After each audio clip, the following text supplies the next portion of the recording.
The White House is calling out Minnesota Governor Tim Walz and failed Democratic vice presidential candidate as well. We can't forget that.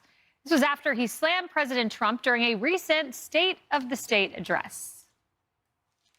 The president has also chosen, and I stress this, chosen to tear up the values that once made America the shining light of the world.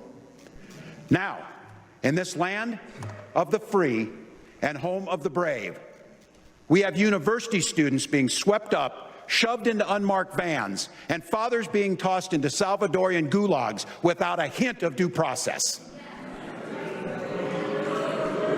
So I want to be real clear about this. If you say you love freedom, but you don't believe freedom is for everybody, then the thing you love isn't freedom, it's privilege. But I can't help but point out that we also gather at a moment of great uncertainty for our nation. And let's be honest, this uncertainty, this chaos is no accident. Well, the Trump administration quickly hit back pretty hard. They said this: it's rich of Tim Jazz Hands Walz to decry chaos when he let his largest city burn to the ground while his wife opened their mansion's windows to savor the fumes. Walz also willingly served alongside Vice President Harris, who presided over one of the most chaotic administrations in American history. And the chaos the White House is referencing dates back to 2020 when the rioters torched and looted Minneapolis under Walz's leadership. You know, Kennedy, it's interesting to watch guys like Walz and others become defense attorneys. That's what they're doing. And they're not defense attorneys for kids at the border who are eating raw and bloodied feathers in Biden's emergency intake facilities. No, they're defense attorneys for Kilmar, for Khalil. And these are non-citizens. Defend the American people. Make that your calling.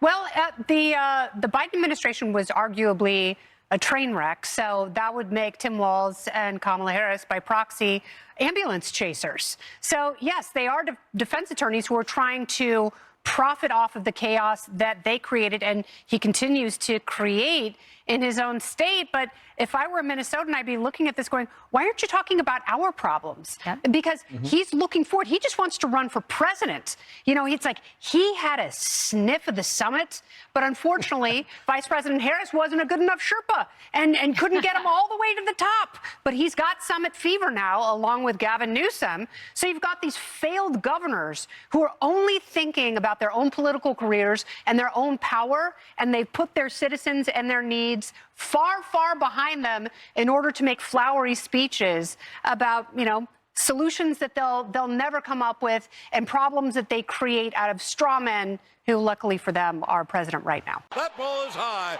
It is far. It is gone.